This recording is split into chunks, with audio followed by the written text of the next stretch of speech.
you suffer from mesothelioma? Have you been arrested for DWI? Did you get your DWI while suffering from mesothelioma? It might not be your fault. Call the law offices of Binder, Binder, and Bender. I dreaded nighttime.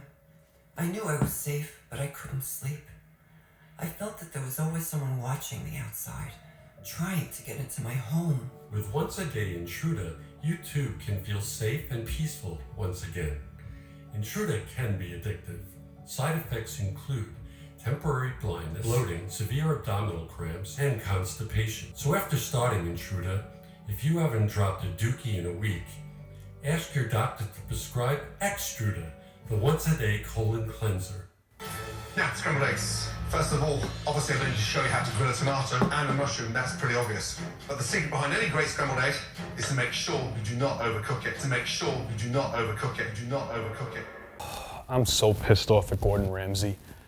Not because he's a hard ass on TV, but because he makes the best scrambled eggs I have ever had in my entire life.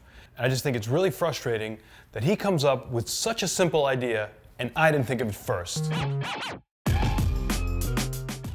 I put a link to Gordon Ramsay's video down below and I suggest you watch it because he's the expert. There's a little bit of a problem with his method. There's a fine line between an egg being scrambled and an egg becoming an omelet. And that fine line is about 135 degrees Fahrenheit. In order to make the eggs scrambled, it's really all about temperature control. You're gonna start out by taking your pan and adding the raw eggs to it, which are cold, and cold pats of butter to that pan. And you're gonna whisk it together before you actually put it onto the stovetop. You're gonna put your stove on high, put the eggs on there, watch the butter melt, because when the butter melts, that's when the eggs are gonna start to congeal. When they start to congeal, you take it off the flame.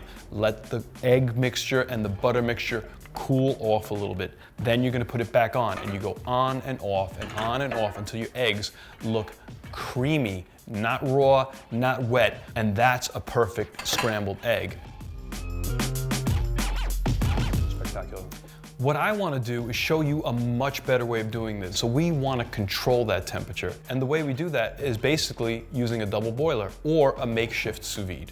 When the water in your double boiler boils, everything's the same temperature. It's 212 degrees. You don't have to worry about flare-ups. You don't have to worry about excessive heat in the pan. It's going to be uniform. You just sit there and you whisk it in until your eggs are creamy.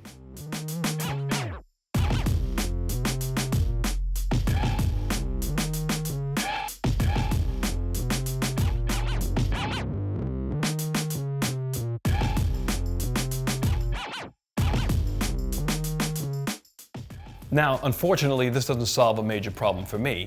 When I'm making scrambled eggs for breakfast, I'm not making it for 10 or 15 or 20 people.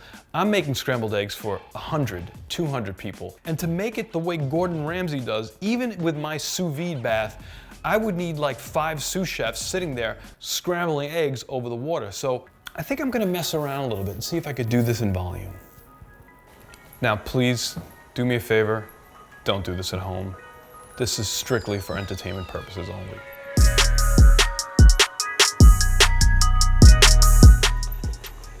Wow. That is ridiculous looking. Oh my God. This has to be the creamiest scrambled eggs on the planet.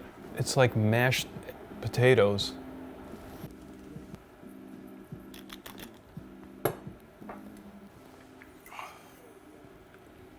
What's your name? Heisenberg. Heisenberg.